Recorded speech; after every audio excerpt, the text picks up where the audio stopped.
안녕하세요. 인간관계에 대해 철학하기 7번째 시간입니다. 네, 비판적 사고의 방법 한번 다시 확인을 좀 하도록 하죠. 그러니까 왜를 묻는 건데 왜를 체계적으로 잘 묻게 하기 위해서 알려드린 방법이 타당할 가능성과 타당하지 않을 가능성을 동시에 균형적으로 고려하는 거였습니다. 그래서 내가 어떤 믿음을 가지게 될 때 내가 이걸 왜 믿게 되는 거지? 라고 나의 생각의 근거를 찾아봐야 돼요. 생각해 봐야 돼요. 왜 내가 지금 이렇게 생각을 하는 건가? 이렇게 생각하는 나는 타당한가? 내가 지금 타당한 방식으로 생각하고 있나? 이 질문을 하는 거죠. 그래서 결국 이거는 뭐냐면 자신의 생각이 틀릴 가능성은 없는지를 따져보는 겁니다. 예. 그리고 내가 생각하는 이 근거가 정말 타당하기만 한가, 타당하지 않을 가능성은 없나, 이걸 살펴보는 거죠. 그래서 누구의 어떤 주장을 만나든 그 사람이 제시하는 근거가 타당한 측면은 뭐고, 타당하지 않은 측면은 뭔지를 자꾸 따져보는 겁니다. 그래서 어떤 판단에 대해서든 그 판단이 타당할 가능성과 타당하지 않을 가능성을 균형적으로 고려하는 거다라고 말씀드렸었습니다. 네. 그래서 이제 일상에서 이 비판적 사고를 잘하려면 이게 철학적 성찰력을 적용하는 거죠. 하려면 왜를 묻는 거예요. 왜 그러한가를 묻는 건데 다른 사람이 뭐라고 말을 할 때 아, 왜 저 사람 저렇게 생각해?가 아니라 저 사람은 왜 저렇게 생각할 수 있는 거지? 이걸 묻는 거예요. 그러니까 그 사람의 그 생각이 내 마음에 들거나 안 들거나 상관없이 저 사람은 왜 저렇게 생각할 수 있는 거지? 저 사람으로 하여금 저렇게 생각하게 만드는 이유는 뭐지?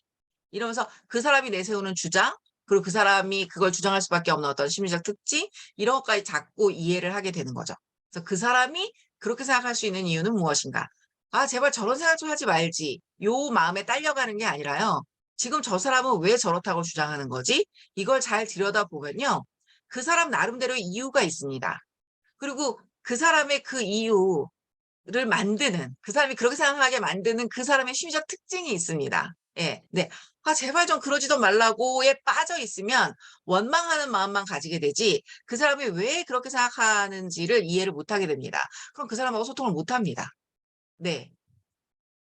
그러면서 뭐 이 문제에 대해서 고려해야 될 다른 원인은 없는가? 고려해야 될 다른 가능성은 없는가? 이거를 자꾸 따져보는 거죠. 무엇이든 마찬가지예요. 뭐 시사적인 문제든 뭐 자녀와의 관계 문제든 누구와의 관계 문제든 아니면 책에서도 다른 가능성은 없나? 이걸 자꾸 물어보셔야 돼요. 왜냐하면 나는 뭐에만 주목하니까? 내가 주목하고 싶은 가능성에만 주목하니까. 나는 전체를 못 보니까. 그러니까 자꾸 습관적으로 다른 가능성은 없나? 이걸 물어보셔야 돼요. 근데 참 인간이 놀라운 게요. 그걸 자꾸 물으면요. 뇌가 돌아간다니까요. 이성이 활성화가 됩니다. 생각의 폭이 넓어져요. 그래서. 예. 그래서 나는 왜 그렇게 생각하는가? 그 사람은 왜 그렇게 생각할 수 있는가? 주어진 근거가 타당한 측면은 무엇이고 타당하지 않은 측면은 무엇인가? 이걸 자꾸 나누어서 생각을 하는 겁니다. 이렇게 타당한 측면, 타당하지 않은 측면, 경우를 나눠서 생각하는 게 분석적 사고잖아요. 네. 그러니까 사실은요. 여러분들이 "야 저 사람 진짜 똑똑하지 않아?" 이렇게 말씀하시게 되는 그런 사람은 비판적 사고력을 갖추고 있기 때문에 그런 겁니다. 그러니까 이런 분들이 이제 비판적 사고력을 갖춘 분들은 회의를 하면 뭐 "김 차장은 왜 그렇게 생각하나?" 그러면 꼭 근거가 있죠. "이렇고, 이렇고 이래서 저는 이렇게 생각합니다." 예. 근거에 맞춰서 생각을 하죠. 그냥요 이렇게 안 돼요. 예. 근데 근거에 맞춰서 생각을 해야지 그 근거가 참이 아니라는 게 밝혀지면 주장도 포기를 할 수 있고 이래서 현실의 변화에 맞추어서 생각을 가져갈 수 있는 거거든요. 예. 그래서 여러분이 생각하는 것보다 굉장히 중요합니다. 이 비판적 사고력을 갖추는 게.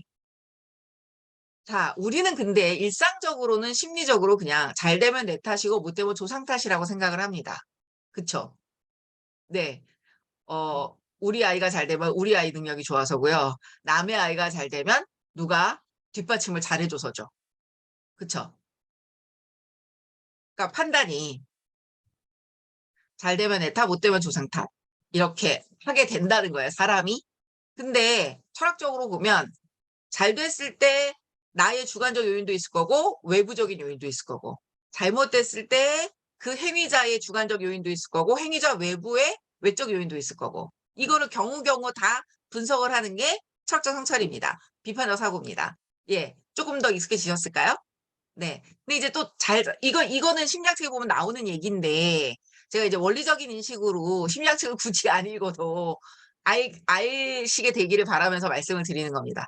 근데 잘 보면 인간 심리가 자기에 대해서는 잘 되면 내 탓이고 못 되면 조상 탓이에요. 예. 근데 타인에 대해서는 어때요? 잘 되면 조상 탓이고 못 되면 그 사람 탓이에요. 그 조상 탓이라는 건 외부 환경 요인이라는 거죠. 네. 그러니까 우리 아이가 취직을 잘하면 우리 아이가 능력이 좋아서고요. 남의 아이가 취직을 잘하면 누가 받쳐줘서예요. 누가 소개해줘서예요. 그렇게 생각이 간다는 거예요. 근데 우리 아이가 취직을 못하면 누가 소개를 안 해줘서고요. 남의 아이가 취직을 못하면 이러니 저러니 해도 결국 지 능력 아니야? 이래요. 우리가 한입 갖고 얼마나 두말을 하는지 모릅니다. 정말로요. 한입 갖고 두말 너무 많이 해요. 저도 철학 한 10년 정도 했을 때까지는 남들이 한입 갖고 두말하는 것 때문에 못 살겠다 이렇게 생각을 했는데요. 철학 조금 더 하고 나니까요. 제가 한입 갖고 두말하는 거 쳐다보느라고 바빠서 남이 한입 갖고 두말하는 거는 말할 새도 없어요. 제가 한입 갖고 두말하는 거 쳐다보기도 바쁩니다. 네. 이렇게 사람이 한입 갖고 두말을 하는데 고에 걸면 코걸이, 벼에 걸면 귀걸이로. 근데 이제 심리학에서는 이거를 이렇게 구분을 해서 말을 해 주는 거죠. 예. 철학에서는 이런 걸 보면서 뭘 어떻게 하자는 거예요? 주관적 요인과 객관적 요인을 다 분석합시다. 이렇게. 내가 됐든 남이 됐든 주관적 요인과 객관적 요인을 다 분석합시다. 이렇게 되는 게 철학적인 태도인 거죠. 그래서 이 원인을 찾아내는 거를 그 심리학에서는 귀인이라고 합니다. 원인을 귀착시키는 거예요. 원인을 귀착시키는데 인간은 원인을 찾아내는 방식이 항상 자신에게 유리한 방식이라는 거예요. 내 마음 편한 방식이라는 거죠. 그러니까 내 아이가 못났다고 생각하면 싫으니까 내 아이가 못 되는 건 조상 탓을 하고 싶고 남의 아이가 잘났다고 생각하는 건 또 싫으니까 남의 아이가 잘 되는 건 또 조상 탓을 하고 싶어진다고요. 그렇죠? 원인을 귀착시키는 방식이 항상 자신에게 유리한 방식이에요. 나의 마음의 평화를 유지하고 방어하는 방식이에요. 어떻게든 내 마음이 편해지는 방식으로 생각을 가져가게 된다는 거야, 사람은. 근데 철학은 그러지 말라는 거죠. 그렇죠? 내 편한 대로 생각 가져가는 게 아니라 마땅히 생각해야 할 대로 생각을 해라. 생각의 규칙을 지켜서 생각을 해라. 이러는 거죠. 생각의 규칙을 지키는 거 제가 뭐라고 말씀드린 거예요? 한쪽으로 쏠리지 않고 타당할 가능성이나 타당하지 않을 가능성 한쪽으로 쏠리지 않고 내가 타당하다고 여겨지는 일도 타당하지 않을 가능성 생각하려고 노력하고 내가 타당하지 않다고 느끼는 일도 타당할 가능성을 생각하려고 노력을 해서 전체를 보려고 노력을 해야 된다는 거죠. 네.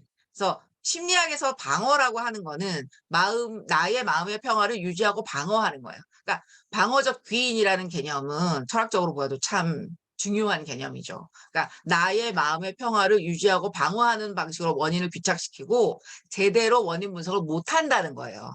사람들은. 네.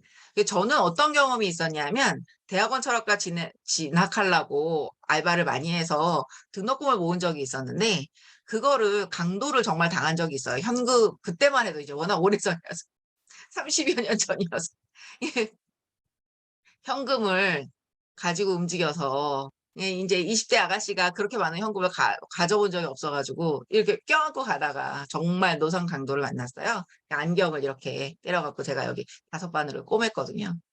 근데 이제 그때 어 응급실에서 이렇게 지혈이 안 되니까 5바늘을 꼬매고 그 다음에 드레싱하러 오라고 그래서 갔더니 거기는 외과예요. 그런데 그분이 그러시는 거예요. 의사 선생님이. 아니 어떻게 하다가 이 아가씨가 이렇게 얼굴을 그랬냐고. 그래서 제가 강도를 만났다고 그랬어요. 그랬더니만 예? 강도요? 이러고 되게 깜짝 놀라시더니 갑자기 엄격한 목소리로 밤 10시 넘어 다녔어요? 이러시는 거예요. 그래서 아니요. 저녁 6시였는데요. 제가 날짜도 안 잊어버려요. 10월 27일 저녁 6시였습니다. 그 10월에 가을날에 저녁 6시였어요. 해가 있을 때였어요. 예. 그랬더니 그분이 아유 세상에 어떻게 되려고 이러시는 거예요. 근데 나오고 나서 좀 약간 야단치려는 목소리로 밤 10시 넘어 다녔어요? 이러셨기 때문에 어떤 느낌이 들었냐면 만약에 제가 네, 밤 10시였어요. 이러면 그분은 피렁코 그러니까 일찍 다녀요.